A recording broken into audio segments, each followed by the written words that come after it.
Olá pessoal, tudo bem? Espero que vocês estejam bem.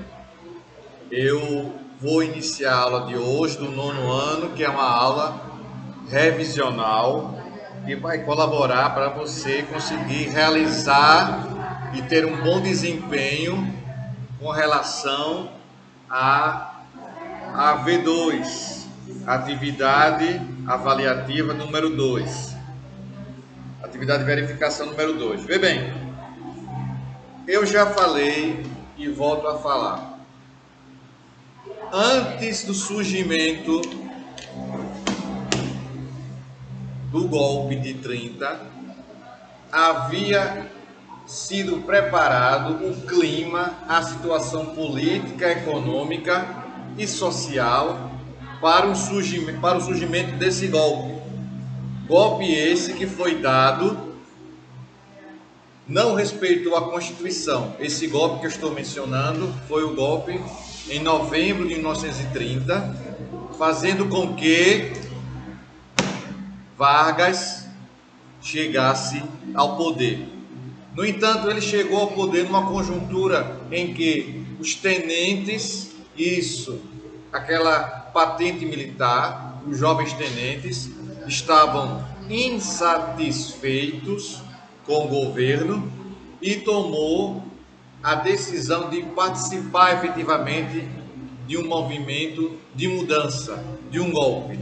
Aliado a isso, você tinha ali a oligarquia gaúcha, a oligarquia paraibana e alguns outros presidentes de províncias, ou seja, governadores de estado, que estavam dando um apoio não declarado, mas um apoio superficial a essa chapa. Por isso que as revoltas tenentistas que já foram mencionadas por mim, elas são de suma importância para entender o golpe.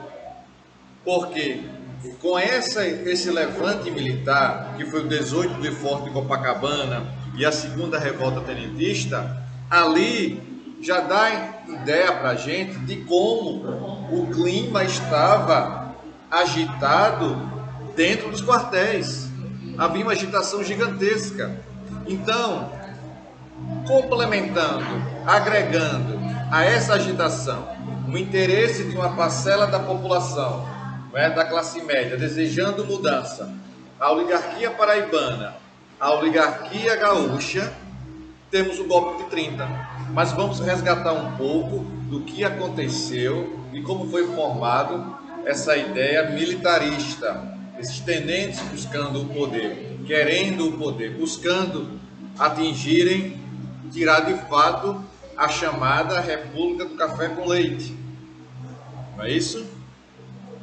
Então, o presidente, o último presidente, o Washington Luiz, ele colaborou por demais para essa situação, porque ele cismou de colocar um candidato de São Paulo quando a vez era para um candidato oriundo de Minas Gerais. Isso causou um estremecimento naquela oligarquia. A oligarquia não mais cafeeira e leiteira não mais se entendeu, e mesmo assim eles conseguiram vencer, mas fatores externos, como por exemplo o assassinato de João Pessoa, vai favorecer o aparecimento, o surgimento desse golpe, não é? Vamos lá. Vamos ver aqui 3 situações que marcam a presença tenentista, né, na vida política brasileira, que vai anteceder a Revolução de 30. 3 situações: a revolta do 18 do Forte de Copacabana, a segunda revolta tenentista e a coluna Prestes. O que é que temos aqui então? A revolta do 18 do Forte. Essas aqui são características do tenentismo. Presta atenção aí. Esse movimento, revolta 18 do Forte de Copacabana, esse movimento teve relação direta com as eleições presidenciais para 1922, quando disputaram Arthur Bernardes, que era o candidato da oligarquia de São Paulo e Minas Gerais, os estados mais fortes, e Nilo Peçanha do Rio de Janeiro, apoiados por outros estados cujas oligarquias queriam mais espaço político. A maioria dos militares não aceitava a política do café com leite e se posicionou a favor de Nilo Peçanha. Mesmo assim, Arthur Bernardes foi eleito presidente, o que fez com que os tenentes tentassem impedir a posse realizando um golpe de Estado. No entanto, apenas o forte de Copacabana, sob o comando do capitão Euclides Hermes da Fonseca e a Casa Militar participaram. O movimento recebeu esse nome porque 18 tenentes resistiram ao máximo que puderam o ataque das tropas federais no forte de Copacabana. Esse episódio aconteceu no dia 5 de julho de 1922. Tá bom?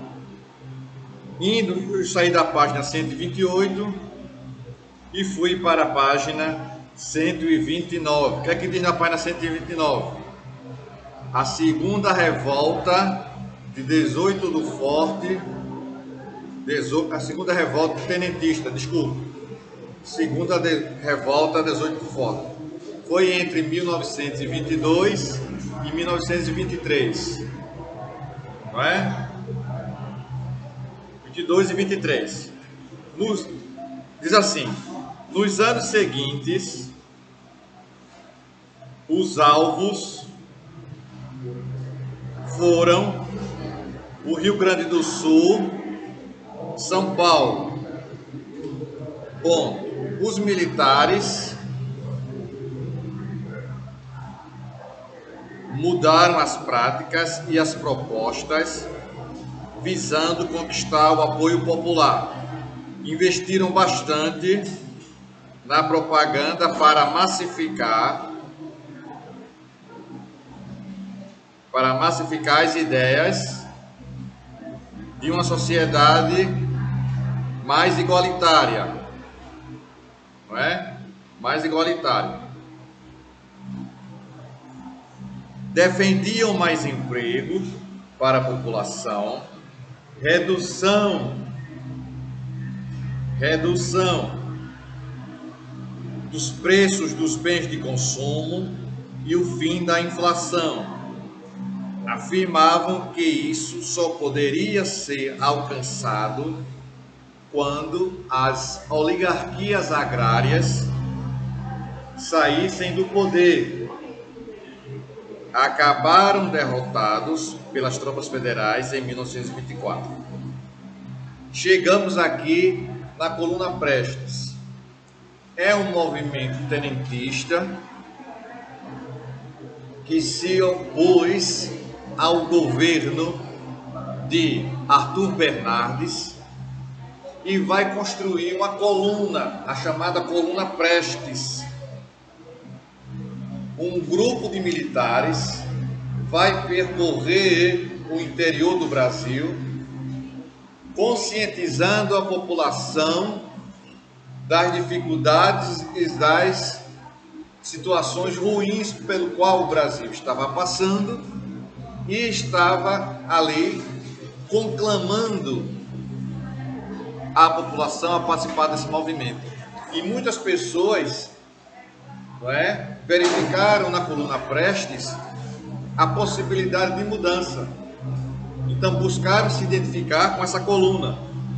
E Luiz Carlos Prestes, não é, era um jovem e brilhante militar, tinha um prestígio muito grande junto à tropa e conseguiu juntar um bom número de soldados fiéis a ele, que começaram a percorrer o interior do Brasil. Percorreram cerca de 24 mil quilômetros, viu? Agora, depois disso, desse percorrimento, esse percurso que foi feito pelo interior do Brasil, eles chegaram na divisa com a Bolívia e o movimento, não é, foi extinto. Foi extinto. Pois bem, 129 diz assim: esse movimento herdou o nome do seu líder, Luiz Carlos Prestes, que montou essa milícia de guerrilheiros. Tiveram a função de andar por todo o Brasil, divulgando as ideias de combate à corrupção das oligarquias agrárias. Defendiam também direitos básicos como voto secreto e universal, fim da política do café com leite, melhores salários para os militares, fim da inflação, mais alimentação para o povo, direito à moradia, entre outros. Inicialmente a população apoiou esse movimento, mas se recusou a participar, o que foi enfraquecendo os tenentes, que ainda chegaram até a região da Bolívia. Esse período aqui, não é? A Bolívia tinha uma situação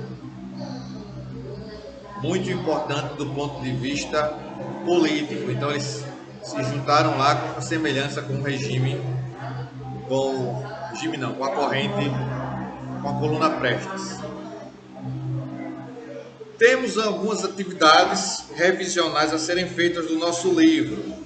Abra um livro aí agora na página 131. Saímos da 129 e fomos para 131. Diz assim: entre os movimentos urbanos da velha República, um dos mais característicos e curiosos foi a revolta da vacina. Explique esse acontecimento. Buscando combater várias doenças transmissíveis e perigosas, o presidente Rodrigues Alves nomeou como ministro da Saúde para combater as epidemias Oswaldo Cruz. Este criou a obrigatoriedade da vacina contra a varíola. A resposta é essa, viu? O que desagradou a população, que achava ser uma forma de matar o povo. Em 1904, a revolta eclodiu durando uma semana. Os revoltosos foram derrotados e muitos foram enviados para trabalhar nos seringais no Acre. Tá bom? Essa é a resposta da primeira questão que se encontra na página 131. Segunda questão, diz assim: há muito tempo, nas águas da Guanabara, o dragão do mar reapareceu na figura de um bravo feiticeiro a quem a história não esqueceu. Conhecido como Navegante Negro, tinha a dignidade de um mestre-sala. Agora, esse trecho foi retirado da música Mestre-sala dos Mares, a música de João Bosco. Diz assim, a pergunta é a seguinte: esse trecho da música de João Bosco descreve a revolta da Chibata e seu líder é o almirante negro João Cândido. Sobre isso, responda quais os motivos que levaram esse conflito a acontecer. A resposta: esse conflito surgiu A resposta: esse conflito surgiu devido às péssimas condições de trabalho, aos baixos salários e aos castigos à base de chibatadas.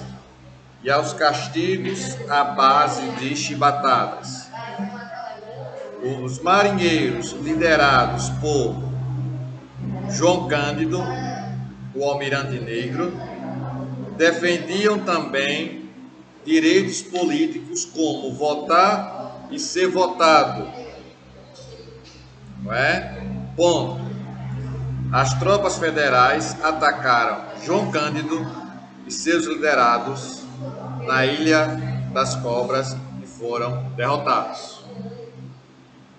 Indo para a página 132, nós temos quarta questão.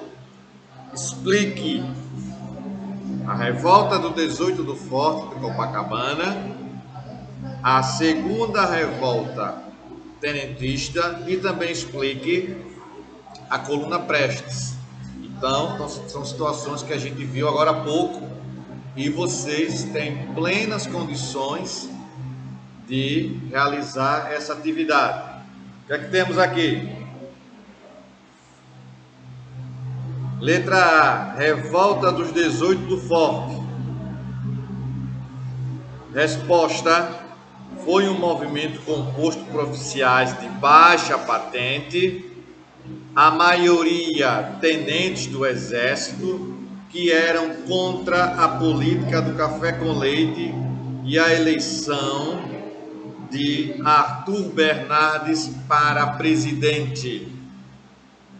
Reagiram sob o comando do capitão Euclides Hermes da Fonseca, vírgula, rebelando-se no Forte de Copacabana, vírgula, onde acabaram derrotados pelas tropas federais. Letra B, a segunda revolta tenentista. Resposta: ocorreu entre 1922 e 24 no Rio Grande do Sul e em São Paulo. Ponto.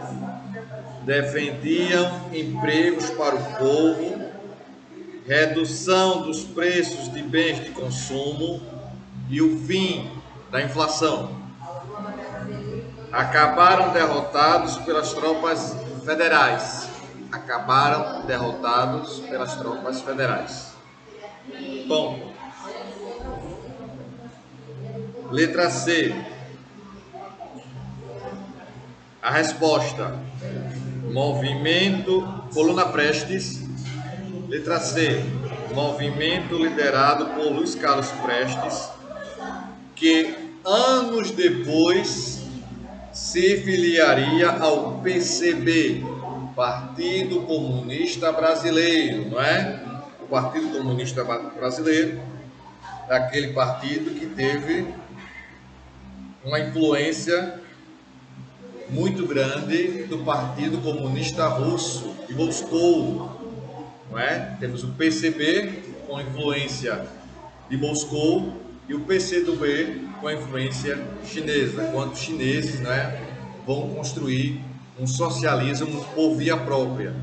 Até hoje a política chinesa ela é socialista, a economia não, a economia chinesa ela é capitalista, mas no que se refere à política, os chineses são socialistas.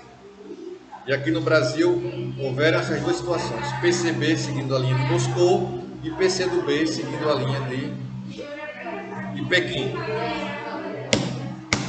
Vamos lá.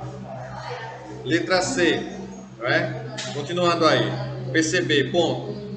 Ele comandou um exército marchando pelo Brasil, vírgula, defendendo o fim das oligarquias, o voto secreto e universal, vírgula, o fim da inflação mais mais alimentação para o povo, direito à moradia, entre outros. Essa marcha encerrou em 1927, quando se aproximou dos comunistas. Não é? Quando se aproximou dos comunistas. Vamos fazer uma questão de múltipla escolha, não é? Que ela vai, sobremaneira, nos ajudar a compreender esse período aí antecedente ao golpe de 30, liderado por Vargas. O que é que temos aqui? Primeira questão, página 134. Durante a Primeira República ocorreram vários movimentos sociais, fruto da estrutura econômica agroexportadora de um sistema político que atendia aos interesses da elite política do Brasil.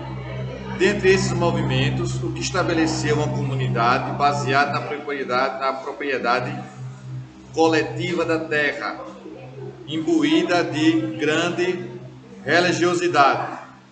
Foi, 2 pontos. Letra A colônia de Santa Cecília, na região sul do Brasil.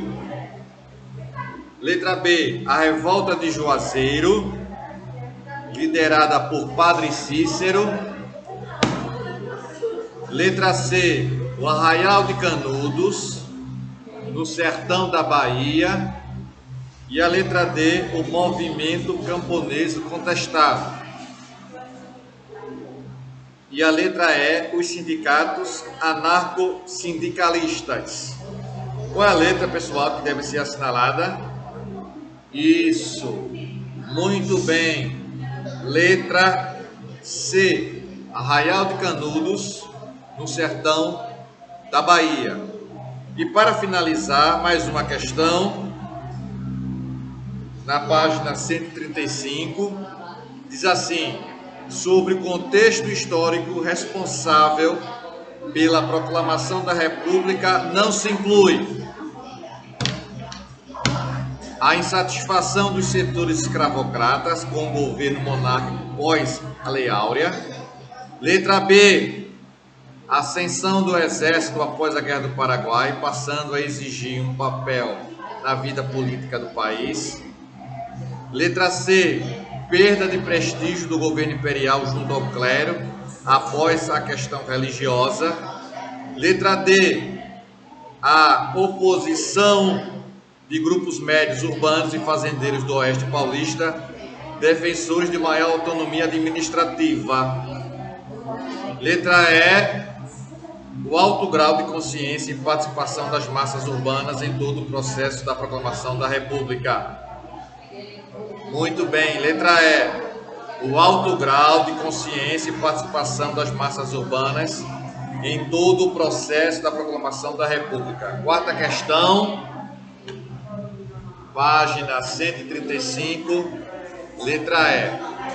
Pessoal, com isso eu estou concluindo a aula, acreditando que vocês tenham absorvido o conhecimento. Fique bem, se cuidem, tá bom? E estudem. E até a próxima aula. Tchau para vocês.